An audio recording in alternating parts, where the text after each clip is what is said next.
Applaus und es ist mir eine Freude und Ehre zugleich, Oskar auf die Bühne zu rufen. Er ist Webentwickler, Typograf und natürlich auch Antifaschist.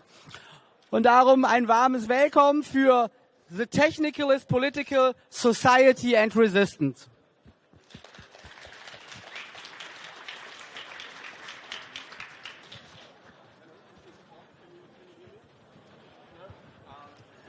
Mikro? Hello? Hello? Better now. Okay, cool. Yeah, welcome. My name is Oscar. My pronouns are he, him, his. If you want to address me after the talk, come do so. I will give you a talk called The Technical is Political. It revolves around 3 topics. They are not strictly separated from each other. It's obviously about technology, but not about code. I will not show a single line of code, but I will really more talk about technology, about its use and its misuse in the society we live on. Now, this society has evolved and changed very much through technology, and I want to show some of the ways it did. And lastly, I will talk about resistance, because I personally think that some of the things that technology did with our society were not necessarily positive. Okay. So some last remarks before I start, and I want to ask the the PSA dolphin on screen. So everything I said has been said before, and I'm not the one who said it. There were mostly queers or women or people of color, sometimes all of the above, who said it. And I don't trust you to believe me, but I would ask you to believe them. Secondly, this talk is very much an introduction. I will cover a broad range of topics, but I will not go into depth into some of them, so there will be questions left unanswered. Yeah, so just please keep this in mind. And lastly, if you want to see the slides, you can find them at r.ovl.design/cw-ccc-19. Or by scanning this QR code in the top right corner. Or after my talk, I will tweet them at _OVLB.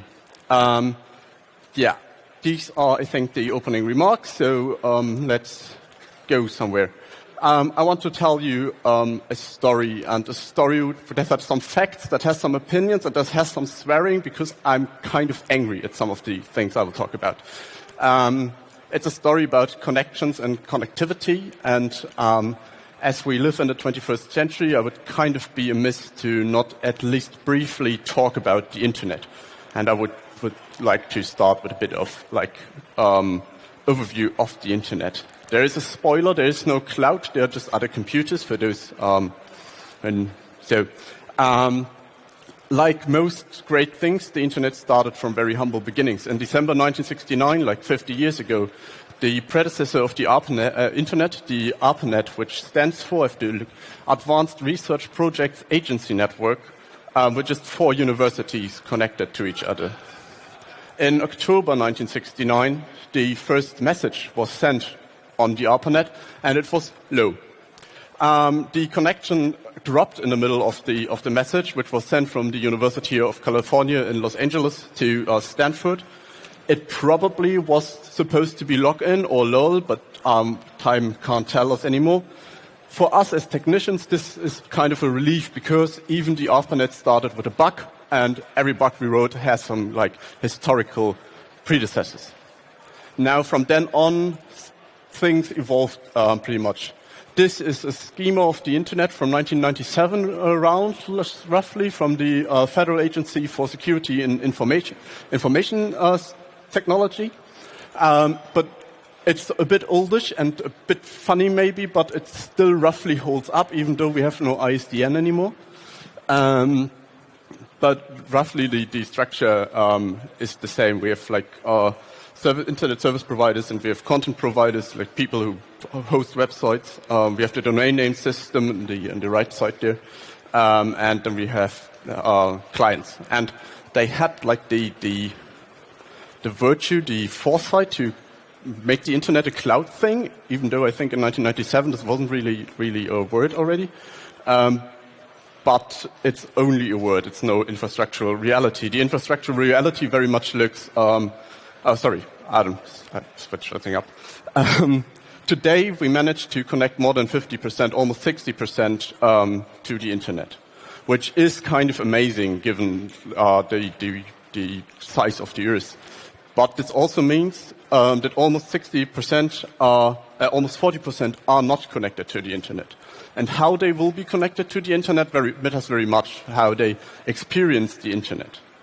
For us, we probably have this promise in mind of the internet. This was going to give voice to the voiceless, visibility to the invisible, and power to the powerless.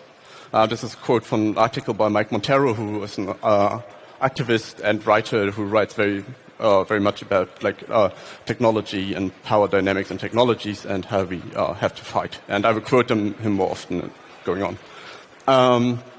So this is kind of the promise that we maybe grew up with, that we experienced when we got connected to the internet. Now, quickly, reality check. This is more likely the central infrastructure of the internet. It's deep sea cables running around the oceans. This is a projection how it would look like by 2021. You can see basically every continent is connected by many strings. This is a graphic from the New York Times. They ran an article where they explain the technology behind it. And I forgot one thing, the link for the slides, there's also an exhaustive list of resources. Basically everything I say has a kind of going deeper article there. I will also show the link at the end again. So if you're interested in something that I mentioned, this page will help you out. This article, for example, is linked there. But this graphic also shows the yellow strands. And the yellow strands are cables that are owned or will be owned by Amazon, Facebook, Google, or Microsoft. So they are owned by private companies. And as we see the breadth and the width of the internet and how many people are connected to it, it feels like a public good, but still more and more of the infrastructure, of the central infrastructure, is privately owned. And I think there's something clashing there. And it is okay as long as these companies don't make their interests count. I think they will at one point. And besides the private-owned infrastructure, there's also another thing. More and more states are trying to centralize their internet infrastructure into central access points. And the Mozilla Health of the Internet Report 2019 reported that there were 188 shutdowns in 2018. A shutdown is not a router failing or something. A shutdown is a region or a complete country disconnected from the internet, basically not being able to use it anymore.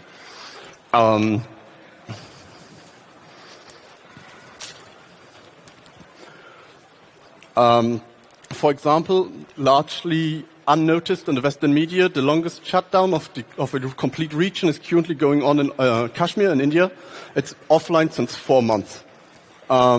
This is the longest shutdown in the democracy of the whole internet. There have been longer shutdowns of single services, social media, for example. But their whole Kashmir is currently not connected to the internet anymore. And this is just one of many cases in 2019 also currently going on. But even if people are connected to the internet, their connection to the internet might look like this. They are probably and sometimes only experience Facebook. There has been one survey by a researcher called Helena Galpaya in Indonesia in 2015, where she found the staggering number that more people are saying they're using Facebook than that they're using the internet. And she thought at first there has to be something wrong with the numbers, because obviously Facebook is using the internet. But they are so connected through Facebook, they basically just use the Facebook app, and they are so entrenched in the Facebook ecosystem that they think Facebook is this thing. There is no internet, there's just Facebook. Now, if you are working for Facebook, you can say this is a success. I think that's dangerous as fuck, because we know how magnificently Facebook managed to destroy everything they touch, basically. Okay, so this was kind of the basic connection part. The thing with Facebook centralizing access to the internet also shows something else, and I want to be a bit utopian in the next section. It's called "The Web We Lost," and this is a quote that I kind of stole by Anil Desh, who's an activist and an entrepreneur working in trying to build meaningful technology. And he wrote this piece in 2012, and he gave many examples, like Technorati, which some of you might remember, which were offline then by years already. So this web we lost might not be more like a distant memory for some of us. Some maybe have never experienced it. And he starts this article like this. The tech industry and its press have treated the rise of billion-scale social networks and ubiquitous smartphone apps as an unadulterated win for regular people. He goes on to say they seldom talk about what we have lost along the way in this transition. I want to talk about some of the things we lost. And I want to start with maybe an unlikely candidate. This is Tom from MySpace, who some of you might remember because he was the first top friend we got on MySpace and stayed our top friend basically till the end until he luckily lost our data. An unlikely candidate because MySpace very much feels like a centralized platform, right? We had just MySpace and we had our MySpace profile. But MySpace enabled something. MySpace enabled something like this, which isn't probably like the top of web design ever, but, and this is vitally important, this is personal, this is something someone built. Someone sat there and added HTML and CSS to their MySpace profile and made it their own. They didn't necessarily own the infrastructure, but they owned the design. It was their personal MySpace page. No other page looked like this, for better or worse. My pages probably looked even worse, but it enabled us to learn CSS, to learn HTML, to get kind of entry point into working with technology. To quote Mike Montero again of the article I aforementioned, at the beginning of the internet or the World Wide Web, we kind of put our stories and songs and messages and artwork where the world could find them. For a while, it was beautiful, it was messy, and it was punk as fuck. And how punk it has been. This is a screenshot of a GeoCities page, which was another hosting platform where you could put your important or kind of important things on there and kind of work with the web.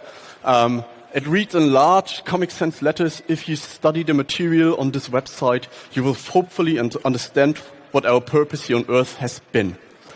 This page is intended to be useful. It's written in smaller letters at the top. I don't know if you're able to read this. And it reads, welcome home. And I feel very much like home, and I believe someone had the time of their life building this website. Really, this must be a ton of fun to have happening there. And then some usefulness, maybe. I don't know because I can't look it up. Today, we are more or less stuck like this, or most people are stuck like this. With the standard Facebook newsstream, there's basically nothing we can do about it. We can post links there and stuff, but we can't make it beautiful. We can't make it ours anymore. And now, naturally, I'm a designer, so I've talked a bit about design and tried to illustrate this with design, but we haven't lost design. To quote Anil Desh again, we have lost key features that we used to rely on, and worse, we have abandoned core values that used to be fundamental to the web world. He goes on in this article naming examples where big technology companies were cooperating together to solve a goal which basically does not happen anymore in platform capitalism or surveillance capitalism. Twitter builds Twitter and builds proprietary formats of data that you have embedded into your web page for Twitter, and Facebook does the same for Facebook. And there's no collaboration anymore. Basically every platform tries to win. So we have lost the access to make stuff our own. We have lost a sense of openness, and we have lost a sense of collaboration. And overall, we have lost the ownership of our data and our content by mostly pushing it into one of the platforms and not building our own infrastructures. So I would go so far as to say that we kind of lost our voice. But still, the web can be a plethora, like a intermingling of all kind of awesome things. There are still very awesome websites out there. Some are like all of human knowledge. Some are like helping out other people. So there is still awesomeness on the website, on the web. And the web can be a plethora of creepiness. We don't have to have experienced Rotten.com or similar sites to know that there's stuff on the internet we not necessarily want to see, really, that we maybe just want to forget. But some of this is harmful, some of this is harmless, some of this is harmful, and we'll talk about this in a second. So the web really can be everything. And I think that it's very vital that we are aware of this and that we try to preserve this, that we fight against the states centralizing the infrastructure and fight against these shutdowns, that we fight for net neutrality, and that we fight for open access to our data and our content. Okay, so it might be easy to say, right, the web is for everyone, because I just said it is, right? But I want to rephrase this as a question for a moment. And I would give you an example. This is a screenshot from a tweet of Margareta Stokowski, who's a feminist writer in Germany, very acclaimed, one of the most popular in the moment, and great at this. She just published a paperback of her last book, The Last Days of the Patriarchy.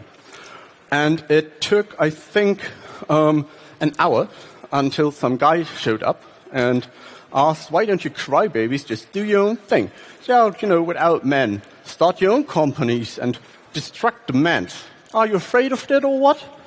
And I chose this for two reasons. One, I have to give this talk in dark mode because of the screen, and when I gave the first version of this talk, I had just another tweet of her in light mode. I went back and the example I quoted was gone, so I looked at her timeline, and she just posted it 3 hours ago, and her comments were full with stuff like this. And second, because it's really easy to go full O'Reilly on this and say, this is basically stupid, right? But harassment, be it physical or be it digital, isn't harmless. And why this example, the single example, might be easy to dismiss, or kind of the ongoing torrent of hate and vitriol that women or queers or people of color have to experience online as soon as they or as soon as they make their voices heard, isn't harmless at all.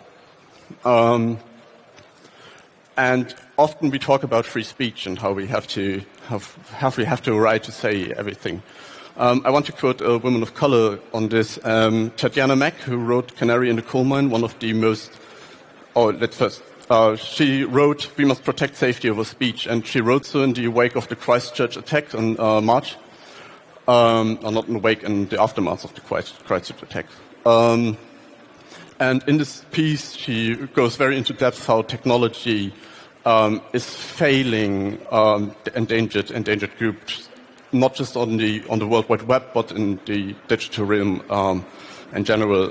If you read one thing I mentioned here, I would please ask you to read this, because this is really, really, really important and great. Okay, so we have to protect the safety of those who are online about speech of those who are already speaking all the time and are very loud anyway. And as soon as you hear this, you guessed it, some random white guy comes up and says, "You really aren't allowed to say anything no more, man. I mean, well, free speech and all, 9/11 was an inside job." And I have a very simple answer to this, which is shut the fuck up. But with shut the fuck up, you basically are not going into some kind of healthy discourse. So obviously, while correct, this can't be the end of our work against this. We have to kind of talk about what is free speech, what enables free speech, and are you really allowed to say anything no more, or are you just constantly saying everything? And I think they are. To quote Nasreen Malik from her speech, The Myth of the Free Speech Crisis, she said that the purpose of the free speech crisis myth, or the myth that you aren't allowed to say anything no more, is to guilt people into giving up their right of response to attacks and to destigmatize racism and prejudice. She goes on to say, it aims to blackmail good people into ceding back space to bad ideas, even though they have a legitimate right to refuse. And I want to stress this. We have a legitimate right to refuse. There's nothing in the world that should have to us stepping back and not saying something against the hate online or in the real world. We have the right to refuse, and we have to use this. So yes, the web is for everyone, but we can't let this hate that is online go unchecked. And of course, this is not only a tech problem. This is not only a tech problem because technology companies are relying on marginalized workers in data centers, trying to filter out the whole stuff and making this a very, very real-world problem with all kind of physical, psychological implications at that. And it's not only a tech problem still because you can't kick ban hate. Like, society is no IRC chat room where you can kick ban people out of it and they are gone. This is not how opinions work, really. Okay, so if it's not a tech problem, but it's a societal problem, it kind of makes sense maybe to talk about society a bit. I called the next section of the talk The Walls We Broke, and with we, I mean white men. I want to start with one of the problems. Problem number one is basically that white people gave money to white people to solve the problems of white people. So in a very white society, at the first place, by constantly putting money into ventures of white people, we still ever more centered whiteness at the course of our solutions and at the course of the discourse and technology. And basically everything else was discarded along the way. And there's just recently, I think, a reckoning and trying to get this back. Problem two, male people gave money to male people to solve the problems of male people. It's to this day that companies founded by women have it very much harder than companies founded by men to acquire some sort of capital. And if they do, they are confronted with a larger scale of scrutiny and easier failing, basically.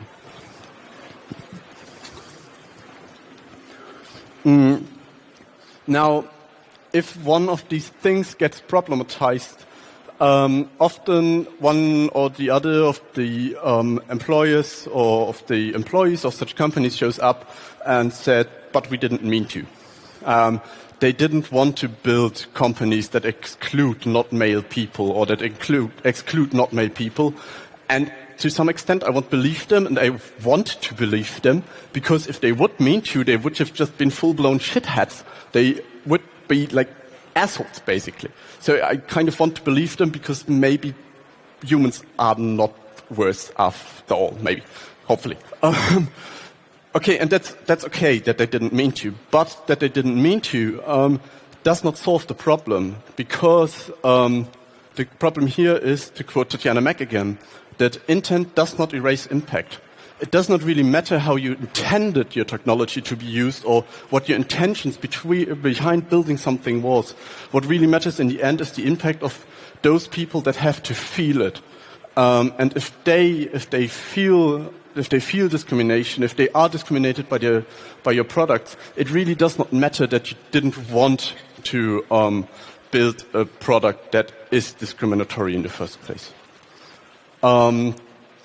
So tech is not neutral, and it has never been neutral. The technology we build and the technology we will build will always be or can always be used for bad things. This makes it necessary for us as technicians that we can't be neutral.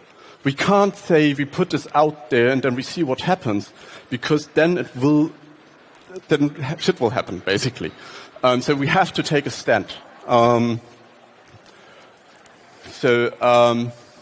1985, the scholar Joseph Weizenbaum was interviewed, and he said, "It is not reasonable for a scientist or technologist to insist that he or she does not know or cannot know how technology is going to be used." And this was like 1985, 24 years ago, basically. But the problem hasn't really changed, and tech wasn't really good in resolving this so far. Maybe we can change this. This brings me to my next post. I want to stress this: Facebook is bullshit.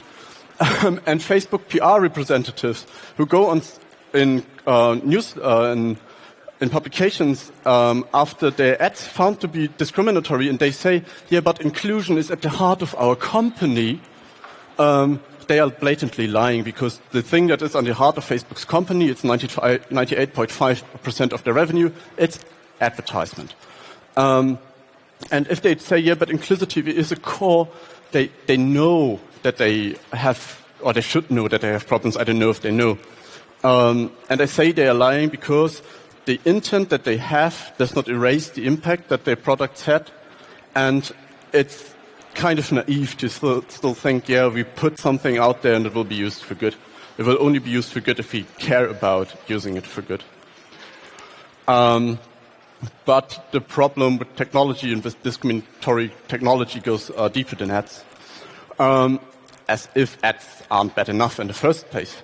But we have to be aware of the use of algorithms, for example, to make decisions about the future of people, saying who will commit a crime, predictive policing, and the reality that these algorithms are over and over again discriminating against people of color. We have Amazon providing the footage of their Ring home security cameras to police departments, basically without any control over what the police does with it. And if you don't control police, I think most of the people in this room know that this might not end so well.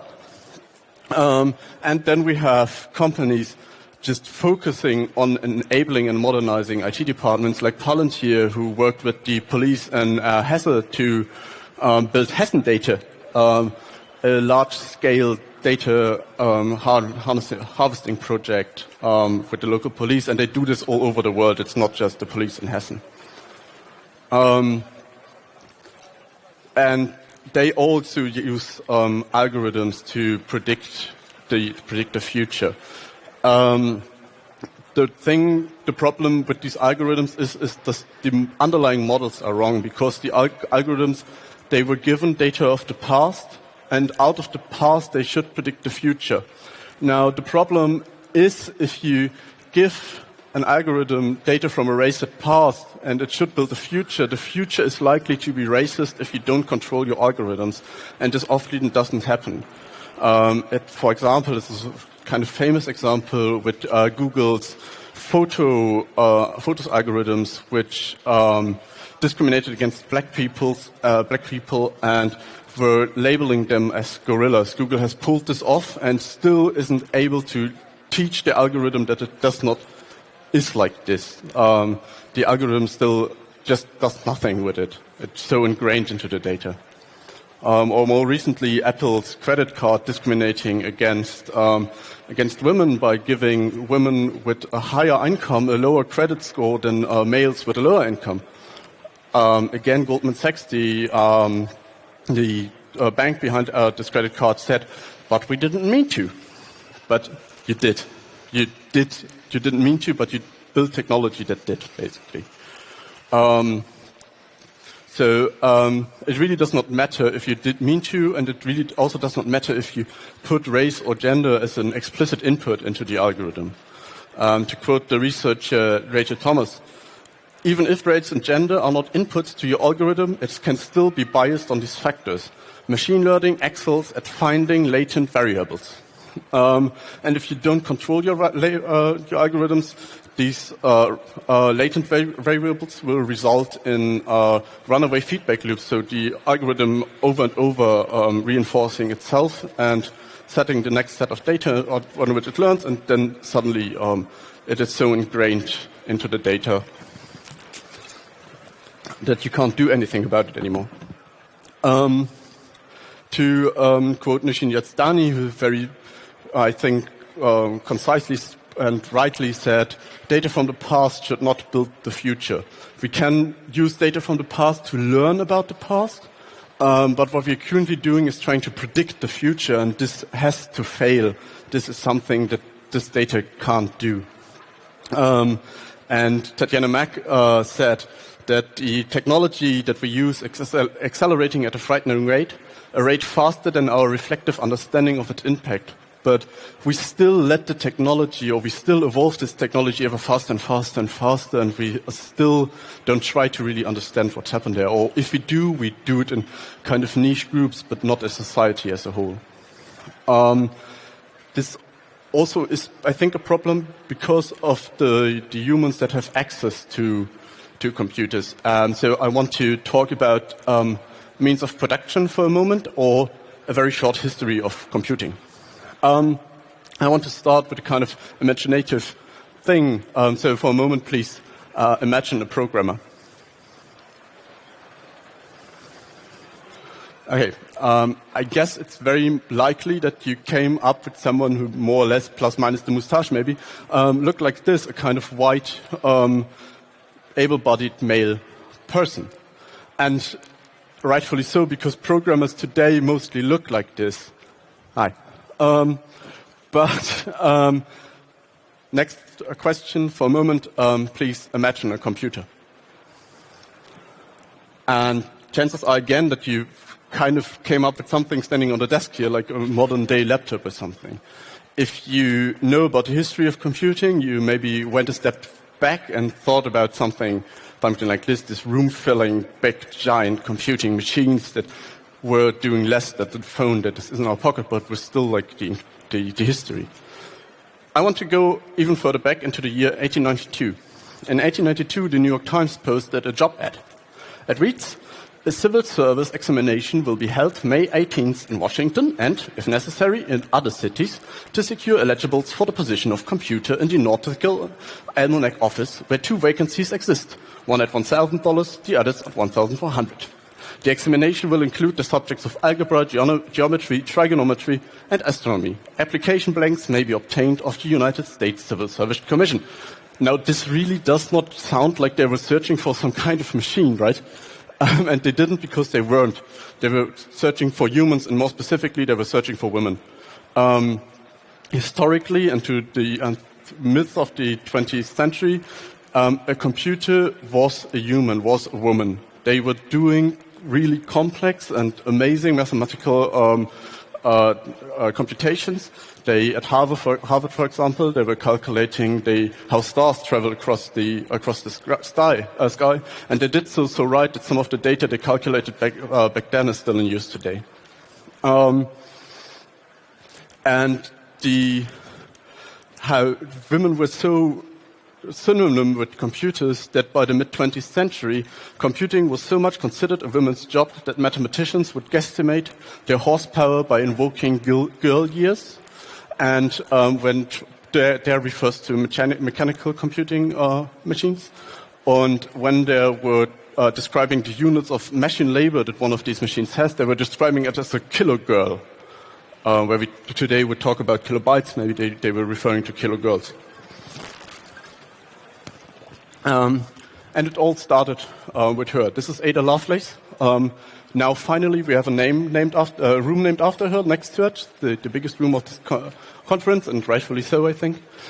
She was working in the mid-19th century, and together with Charles Babbage, she worked on a thing called the difference engine. It was really an engine, steam-powered and such, which was doing calculations. And she's widely regarded as the first programmer because she wrote the programs for this engine.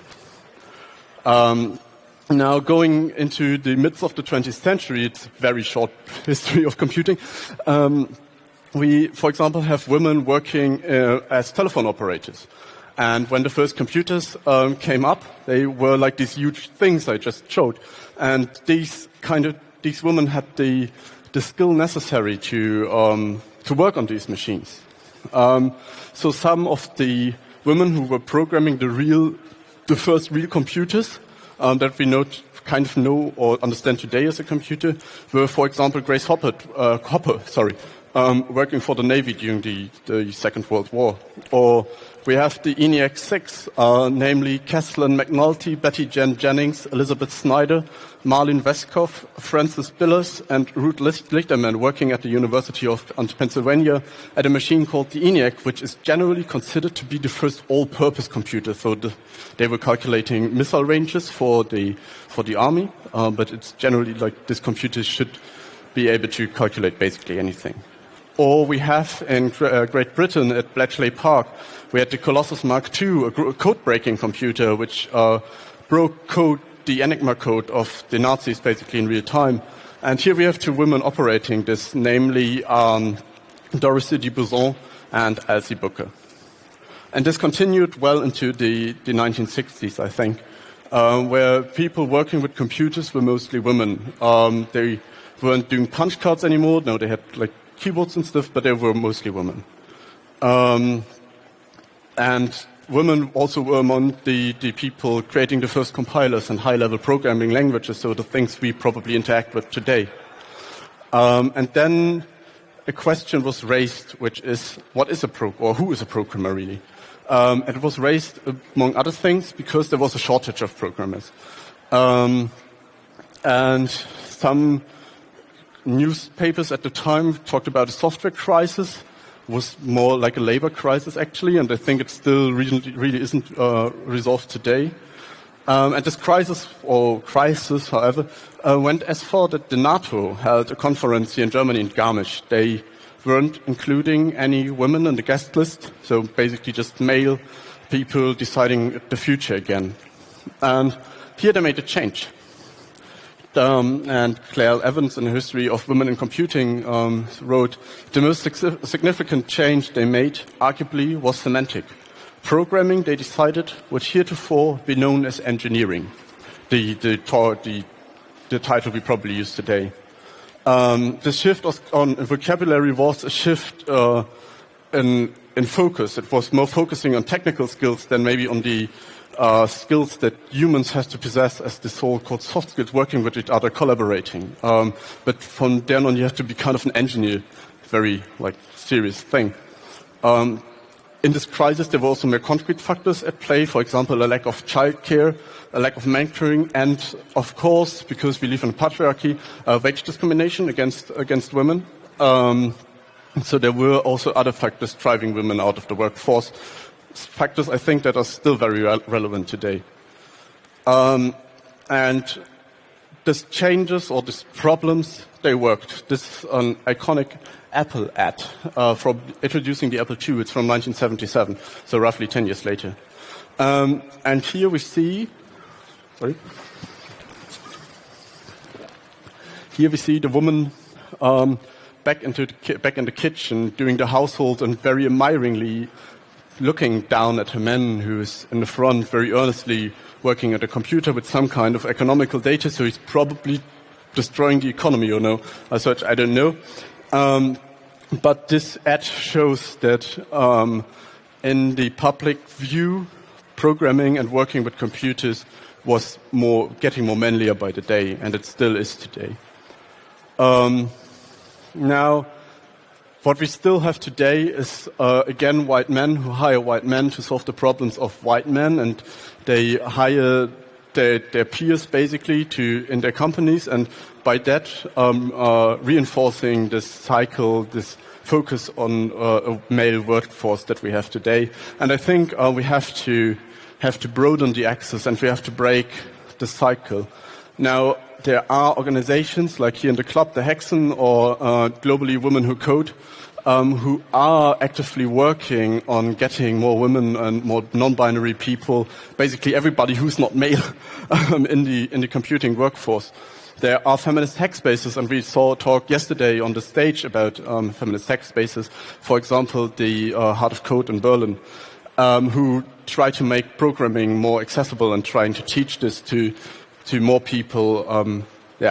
And what they do is fighting, and this brings me to my last section, which is named "You Gotta Fight." We have to fight because I showed a breadth of things, and these are not the only things. I had to leave out such things because otherwise I think the talk would have been 45 hours instead of 45 minutes probably. And I want to talk about ways we could fight. The first one is maybe a bit unlikely. I want us to be playful. I want us to work with technology in a way that is playful, that's fun. Because being playful is one of the ways that we can use to reclaim the web we lost, that I talked. But it can also creating different entry points into technology again.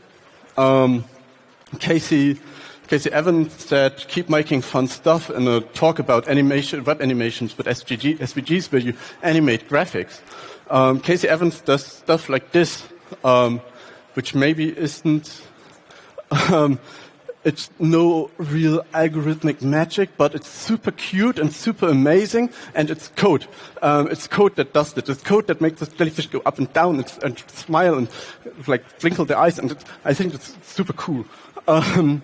And she also does stuff like this. This is a blob that is a bit shy and stops dancing when you look at this. To do this, she uses the shape detection API that's built into Google's Chrome browser. It's available behind the flag. And the shape detection API has the ability to detect faces. Now, this kind of sounds dystopian if you weren't animating blobs with it, but you can also use this technology that maybe at first sight or at first sound here it sounds a bit, it stopped. It sounds a bit dystopian to use to build good things.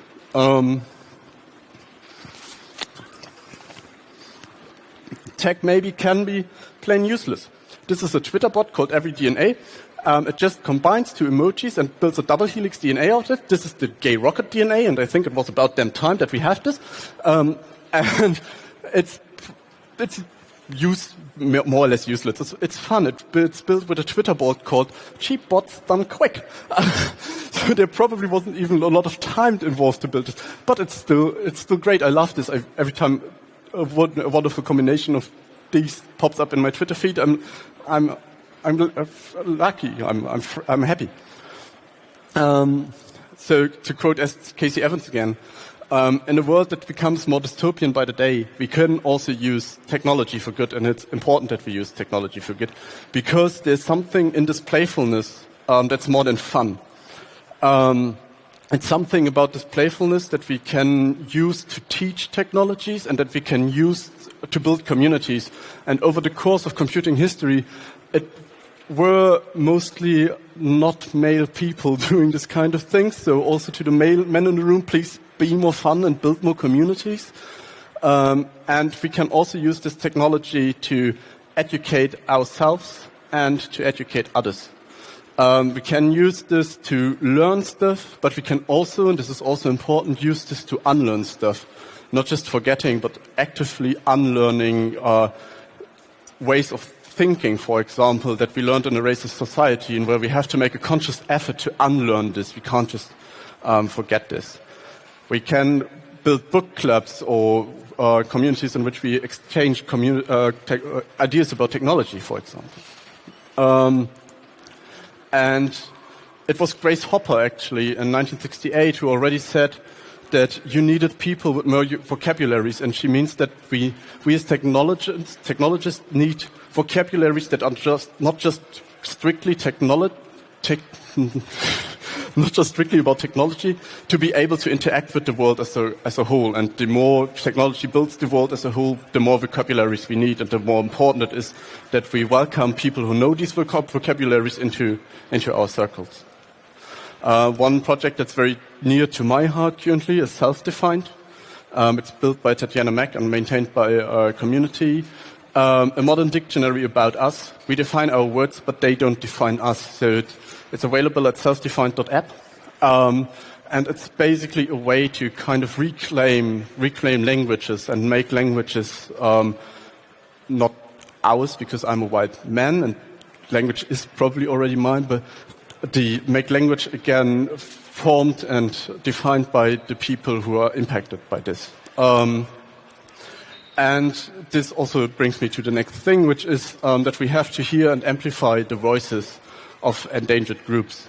We as white people have to use our safety to stand up for people who are targeted by racism, because we have safety and we have privilege in this society, and we have to use this privilege.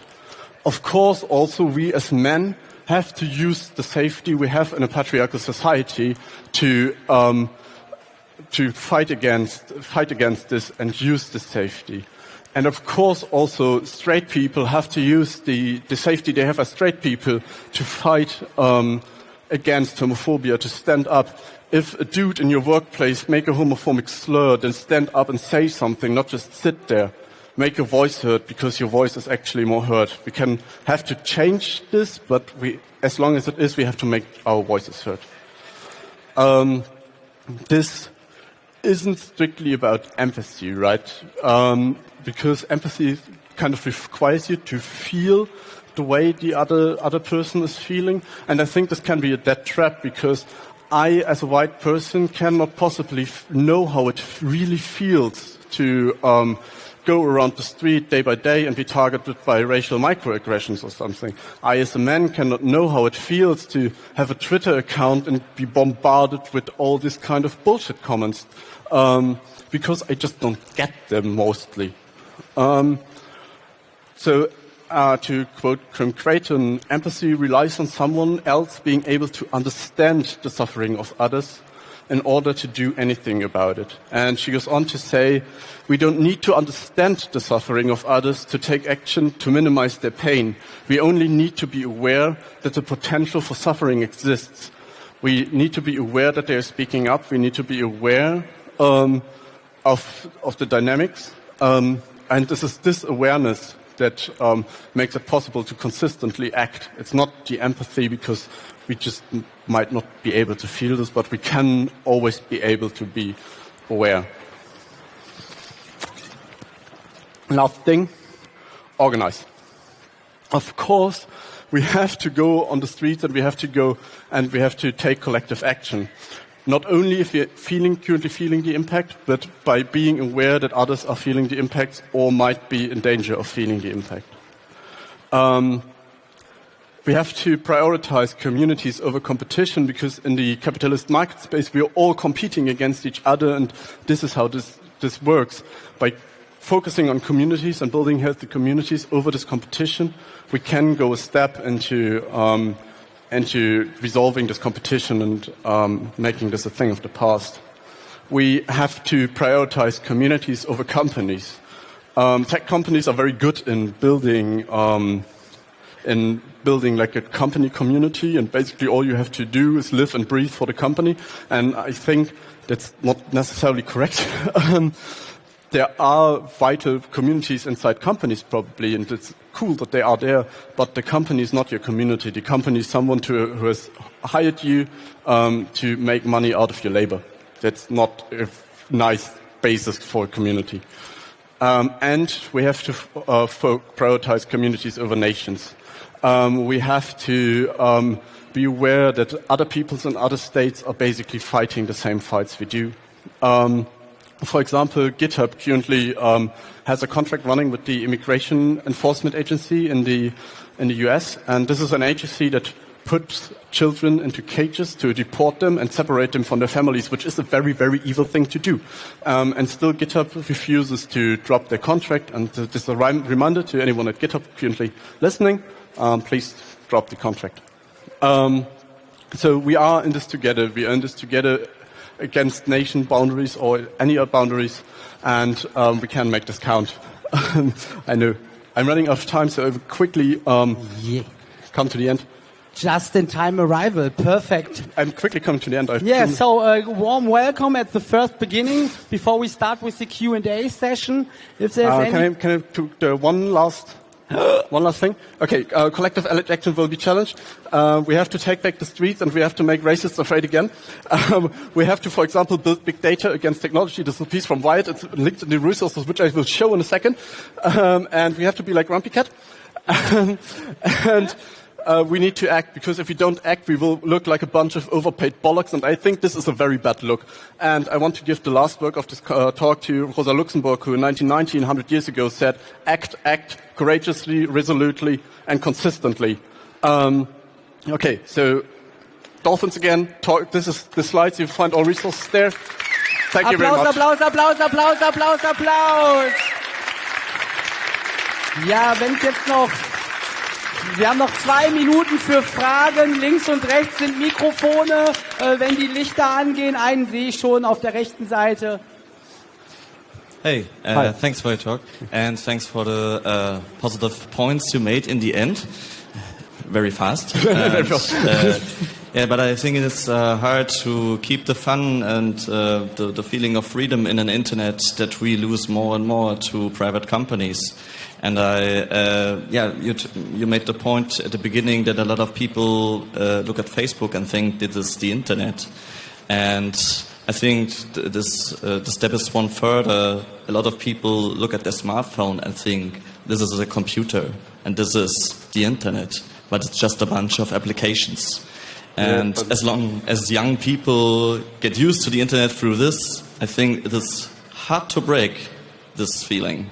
It's hard to break. This is, I think, why it's so vitally important that we kind of have another feeling and that we maybe have another approach to technology, go out there and teach people, young people, old people, middle-aged people, and make the point for an alternative and try to build something positive. And this is also where I think fun can be very vital to do this. Thanks. Yes.